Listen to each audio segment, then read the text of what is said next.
Boa tarde, pessoal. Bem-vindos ao canal Dossiê Oculto, onde desenterramos as verdades mais sombrias da história. Hoje, mergulhamos em um capítulo de crueldade e engano que silenciou o mundo por décadas.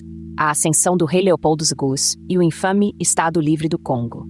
Imagine um país inteiro, uma vasta terra rica em recursos naturais, sendo declarado propriedade particular de um monarca europeu. Leopoldo II, com sua astúcia e a cumplicidade de nações poderosas, convenceu a Europa de que estava liderando uma missão humanitária, uma ONG pioneira. Mas a realidade que se desdobrava nas selvas congolesas era um pesadelo de exploração e terror que deixaria cicatrizes profundas. O ardil de Leopoldo II começou em 1885, com a Conferência de Berlim. Ninguém ali questionou a sua autoridade. A conferência, na verdade, foi uma partilha de África entre potências europeias. E Leopoldo, usando seu carisma e promessas de neutralidade, conseguiu que o imenso território congolês fosse reconhecido como seu Estado Livre do Congo. Ele não comprou terras, ele registrou o país inteiro como sua propriedade pessoal. Um feito diplomático chocante, validado por um tratado secreto assinado em Bruxelas. A comunidade internacional, cega pela ganância e pelo racismo embutido em sua visão de mundo, simplesmente aceitou a fantasia. O objetivo de Leopoldo não era o desenvolvimento ou a civilização, mas sim o lucro. A Conferência de Berlim, na verdade, o legitimou a explorar o Congo em busca de borracha e marfim. Ele estabeleceu a Force Publique, uma milícia local brutalizada e treinada para impor sua vontade. A população congolesa foi forçada a trabalhar sob coação extrema. A qualquer sinal de resistência, as punições eram bárbaras. Mutilações, execuções sumárias e a queima de aldeias. A mão cortada se tornou um símbolo horrendo deste regime, uma prova viva do terror imposto para garantir a produção de borracha. A propaganda de Leopoldo era impecável. Ele financiou expedições científicas e reportagens que pintavam um quadro idílico do Congo como um lugar a ser salvo da barbárie. Relatórios cuidadosamente elaborados descreviam suas ações como um empreendimento civilizador, ocultando deliberadamente a extensão do sofrimento e das atrocidades.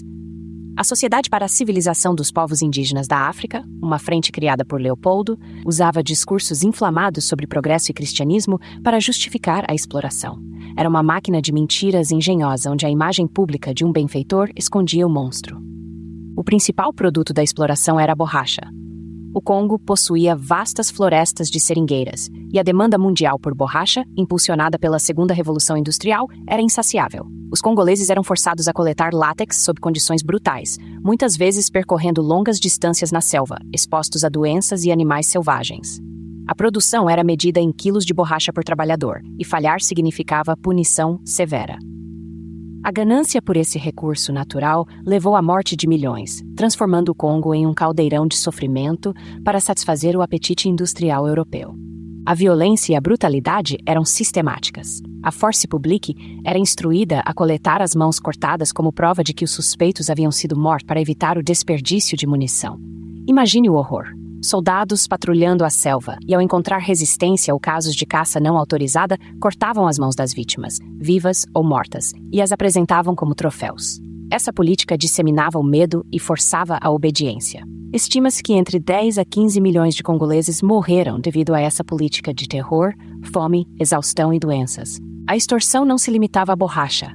Os congoleses eram forçados a produzir alimentos para os colonos, a construir estradas e ferrovias para o transporte de mercadorias e a participar de expedições de busca por marfim.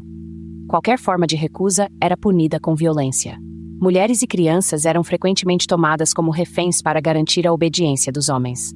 Os tratamentos de saúde eram inexistentes ou rudimentares, e as doenças endêmicas, como a malária e a doença do sono, se espalhavam rapidamente devido às condições insalubres.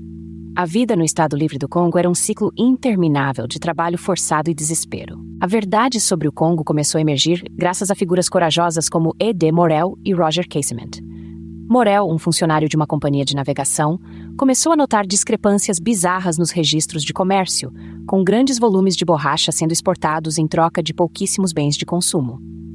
Casement, um diplomata britânico, realizou uma investigação oficial e produziu um relatório devastador em 1904, detalhando as atrocidades. Seus relatos, publicados em jornais e livros, expuseram o horror a um público europeu chocado e enojado, forçando a mão de governos e da opinião pública. A pressão internacional se tornou insustentável. O relatório Casement e as campanhas de Morel revelaram a verdade brutal por trás do verniz humanitário. Em 1908, a Bélgica foi forçada a intervir e assumir o controle direto do Congo, encerrando o reinado pessoal de Leopoldo II. O Estado Livre do Congo deixou de existir, mas o dano foi imensurável.